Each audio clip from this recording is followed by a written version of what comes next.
Rain pounded the alien jungle in relentless sheets as Marcus Reed trudged through the thick underbrush, boots squelching in the muddy terrain.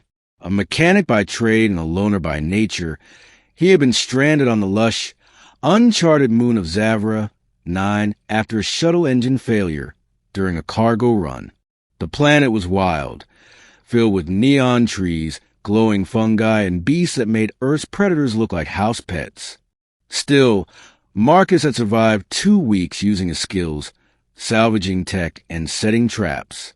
What he didn't expect that morning was the panic cries that cut through the storm. A high-pitched, echoing screech, desperate, drowning. Marcus followed the sound to a river swollen with rain, its current a vicious torrent. In the middle of it, thrashing helplessly, was a creature unlike anything he'd seen, a feline with shimmering violet fur, feathered ears, and stripes that flickered with bioluminescence, an alien leopard, trapped and being dragged under. Its massive paws flailed, eyes wide in terror. Without thinking, Marcus dropped his gear and dove in. The water was ice cold and fast, trying to hurl him against rocks. He fought toward the beast, catching a glimpse of something clutched to the leopard's chest. A smaller lump. Was it injured? No. It was curled up, moving. A cub. The leopard wasn't just drowning. She was shielding her baby. Marcus gritted his teeth, reached her, and hooked an arm under the mother's neck. She was too heavy to lift with one arm, but she didn't fight him. Weakly, she clung to her cub. With every ounce of strength, Marcus kicked toward the bank, muscles screaming. Branches scratched his arms. His foot hit a rock, and he tumbled, dragging the mother with him. At last, they tumbled onto the shore, coughing and soaked. The leopard lay there, barely breathing. Her cub, a tiny version of her, fur glowing dimly, cried, nudging her face. "Hey!" Marcus said gently, kneeling. "You okay? You're safe now." The mother opened her glowing yellow eyes and stared at him. For a moment, Marcus thought she would lunge, but instead she laid her head down beside her cub and closed her eyes. He blinked, heart pounding. The predator hadn't just spared him. She trusted him, enough to let him close to her child. Marcus set up a fire under the rocky overhang nearby, wrapping the mother in a thermal blanket from his kit. The cub curled against her belly. As hours passed, her breathing steadied. He stayed nearby, keeping a respectful distance. He should leave. This was nature, and he shouldn't interfere further. But something kept him rooted there. Maybe it was how tightly the cub gripped her fur, or how she hadn't attacked him even when fully conscious. In the next few days, Marcus built them a dry shelter, brought them raw meat he hunted, and repaired a signal beacon in the meantime. The leopard healed slowly but stayed close. He named her Vera and the cub Soot. He didn't expect them to become family. On the 7th day, the signal beacon flickered to life, and Marcus knew rescue would come soon. He sat outside the shelter, watching Vera and Soot play in the glade. Vera still limped, but the fire was back in her step. Then something changed. The jungle went silent. Vera's ears snapped forward. She growled low and dangerous. Marcus stood, following her gaze. In the trees, shadowed figures moved, sleek, black-armored shapes with glowing blue visors. Hunters, not ordinary soldiers. These were biotech poachers, known across systems for hunting exotic species for profit. Vera leapt in front of Soot, snarling. Marcus stepped beside her. "No," he muttered. "Not after everything."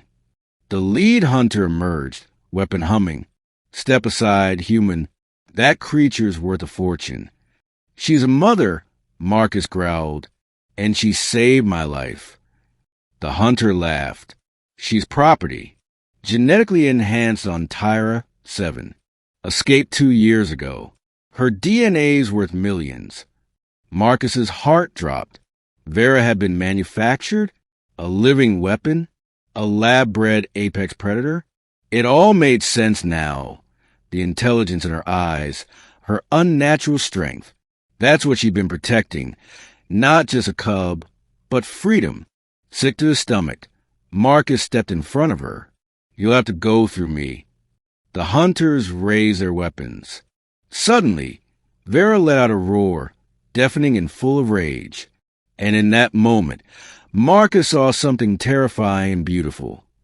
Her muscles expanded, fur pulsing with light, and her stripes lit like electricity. She wasn't just a mother. She was something far more powerful, a prototype weapon designed for war.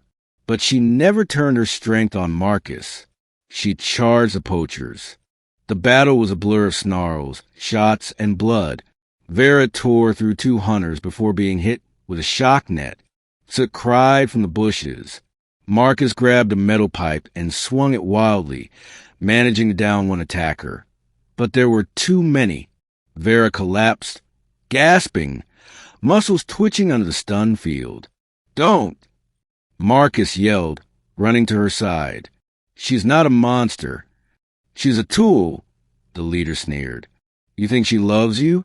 That's just programming." Vera's eyes flicked to Marcus. Weakly, she pushed up behind him with her paw.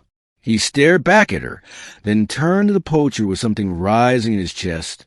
Fury and something deeper. "No," he said. "That's not programming. That's love." A roar echoed in the sky. All heads turned as a rescue ship descended, spotlights sweeping the jungle. Reinforcements, human medics and planetary rangers, poured out. The poachers fled, dragging 2 bodies with them. Marcus collapsed next to Vera, breathless. 2 days later, Vera lay recovering in a proper habitat facility run by conservationists. The truth came out.